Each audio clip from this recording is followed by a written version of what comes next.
Di antara kisah yang berhubungan dengan kesolehan orang yang patuh kepada Allah dan kenikmatan hidup dia, kisah seorang anak muda di Mekah. Dari sekian ribu kisah, mungkin buku jutaan kisah orang soleh, di antaranya kisah anak muda ini yang sempat membuat hati saya merasa menambah keimanan. Orang ini keluar dari masjid habis sholat duhur di Masjid Haram Mekah.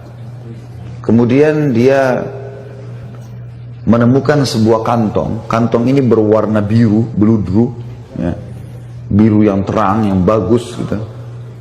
Kemudian dia buka kantong tersebut dan dia temukan di dalamnya ada permata zamrud, termasuk permata yang mahal. Di dunia ini pun sampai sekarang di masa kita juga dikenal dengan permata yang mahal. Di dalam Islam, Bapak Ibu sekalian, kita kalau menemukan benda yang jatuh, namanya luqatah dalam bahasa Arabnya. Hukum syar'inya kita dianjurkan tidak menyentuhnya. Hukum syar'i. Bapak Ibu temukan HP, temukan duit, temukan dompet, gak usah diganggu, biarin di tempatnya. Hukum syar'inya begitu. Karena bisa saja pada saat kita ambil, mungkin orangnya datang 5 menit kemudian. Tapi kalau Bapak Ibu memang mau mengambilnya dan mau mengiklan, kalau mau mengambilnya syaratnya harus dia mengiklankan selama setahun. Kalau sudah setahun diiklankan tidak ada yang punya, bisa jadi haknya dia. Hukum begitu, hukum luqatah. Tapi anak muda ini melihat di depan Masjid Haram ada kantong terjatuh, diambil sama dia, lalu dia naik ke atas sebuah batu, dia iklankan. Dia mengatakan, wahai penduduk Mekah, dengarlah, saya menemukan kantong ini, ya, dan siapa yang merasa memilikinya silahkan datang ke saya. Lalu diangkat sama dia tinggi-tinggi. Rupanya nggak ada yang mengaku. Dia teriak yang kedua kali, dia teriak yang ketiga kali, dia teriak yang ke-10 kali. Terus saja dia teriak, wahai muslimin, penduduk Mekah, ada nggak yang kehilangan kantong? Ini saya temukan. Nggak ada yang nyaut. Akhirnya dia bilang, karena di situ juga ada banyak pedagang-pedagang, maka dia bilang, wahai penduduk Mekah, kalau seandainya ada yang merasa barang ini milik dia, kalian sudah tahu rumah saya. Betul, orang-orang Mekah tahu rumah dia, karena dia penduduk Mekah. Maka tunjukkan rumah saya. Dengan hikmah Allah, baru saja anak muda ini pulang ke rumahnya, ada satu orang tua lewat di situ, sudah berjenggot putih, naik ke batu yang sama, cukup tinggi, lalu dia teriak, wahai penduduk Mekah, apakah ada di antara kalian yang melihat kantong saya yang jatuh? Sekali dia bicara, orang masih belum terlalu dengar, karena waktu itu tidak ada pengeras suara kayak kita sekarang. 2 kali, 3 kali, ada satu pengusaha di situ, ada pedagang yang datang mengatakan, wahai kakek tua, tadi sebelum anda naik ke atas batu ini, ada orang yang, anak muda yang menemukan kantong, mungkin itu yang anda cari. Rumahnya di sana, ditunjukin. Ringkas cerita, kakek ini pun pergi ke sana, dan kakek ini waktu mengiklankan, siapa yang menemukan kantong saya akan kasih sekian dinar. Ya. Kalau tidak salah itu 50 atau sekian banyak dinar, ya. Jumlahnya cukup besar. Maka pada saat itu Bapak Ibu sekalian, dia pun datang, si kakek ini datang ke rumah si anak muda tadi. Setelah salam, dia datang ke sana, kemudian dia menawarkan menanyakan apakah memang kau temukan kantong. Dia bilang iya. Baik. Kemudian anak muda ini mulai menanyakan apa ciri-cirinya. Disebutkanlah cirinya semua seperti ini, seperti ini, seperti ini. Ini juga sifat orang Muslim, ya, orang mukmin. Dia tidak boleh juga begitu orang mengaku main kasih saja. Perlu ditanya sama dia, dipastikan supaya jangan ada kesalahpahaman. Setelah dia pastikan semua memang betul punya kakek ini, maka dia pun memberikan. Dia pun memberikan kepada anak kakek tadi. Si kakek ini juga mengeluarkan uangnya tadi yang dia mau kasih, karena dia sudah janji mau kasih. Anak muda ini tolak, enggak, saya enggak mau. Saya tidak pernah mengembalikan dengan niat dibayar. Lalu orang tua itu mengatakan, tapi saya sudah niat. Dia bilang enggak bisa, saya tidak mau. Terus saja si kakek tua ini mendesak anak muda untuk terima balasan. Dia bilang dia tidak mau. Sampai akhirnya si kakek tua ini sudah putus asa, dia nggak bisa berikan, dia pulang.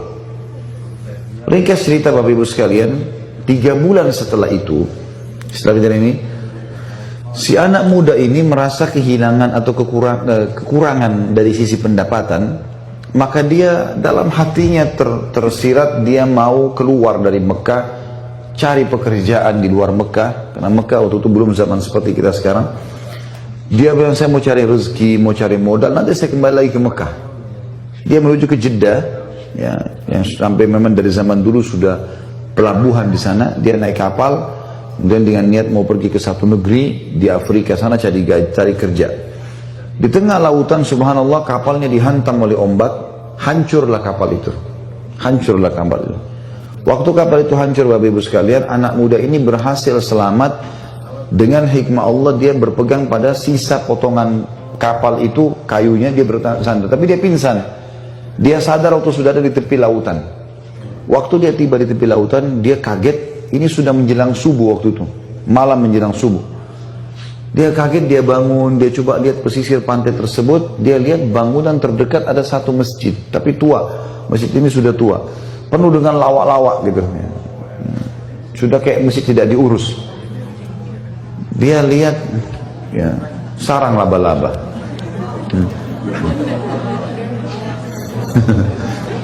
Baiklah.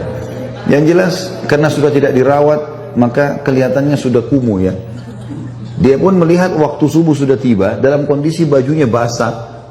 Dia baru sadar dari pingsannya, dia bersihin masjid itu semampunya, lalu dia azan di masjid itu. Waktu dia azan, rupanya masyarakat sekitar situ dengar itu kalau ada azan. Maka mereka pada datang, sholatlah bersama anak muda ini.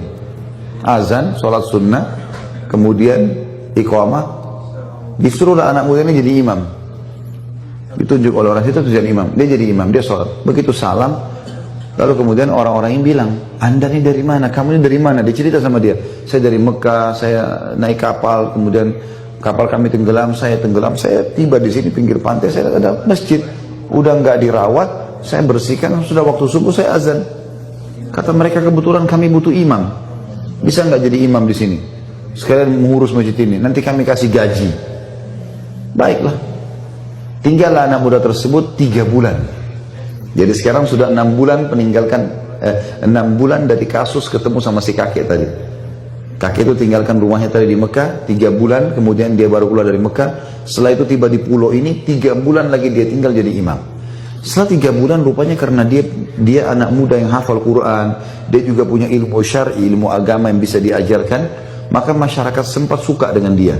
Lalu dimintalah dia untuk menikah dengan salah satu anak gadis di pulau itu gitu.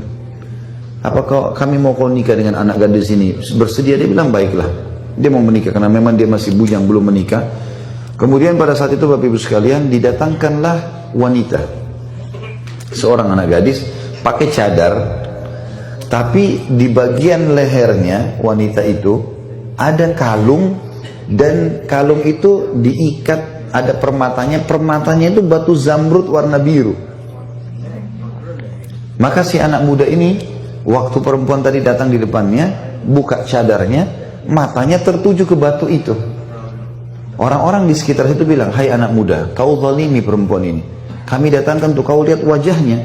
Sunnah Nabi SAW kalau mau menikah, melihat wajah wanita dan telapak tangannya. Tapi kenapa kau lihat perhiasannya? Gitu kan.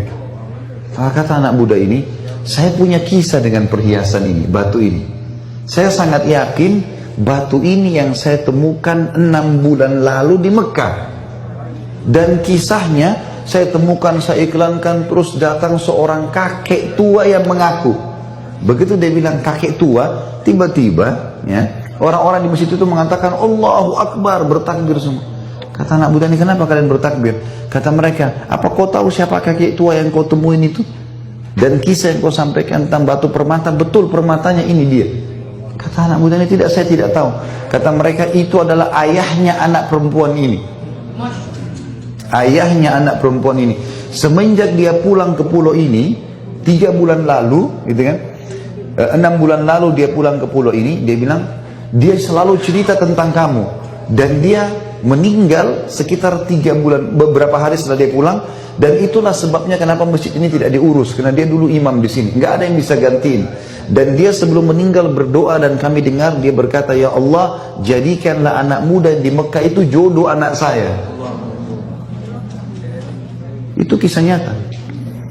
Kata anak muda ini, subhanallah, saya menikah dengan istri saya ini, maka permata itu yang tadinya dia kembalikan karena Allah nggak mau terima balasan, gitu kan? Dia bilang, saya kembalikan sekarang menjadi milik saya sama istri saya. Berjalan 6 bulan pernikahan selanjutnya, dengan hikmah Allah ajal istri saya datang, meninggal. Maka saya menjadi pewaris tunggalnya permata itu. Dia kembalikan tadi karena Allah balas dia, permata itu jadi punya dia. Kuasa Allah Subhanahu wa ta'ala.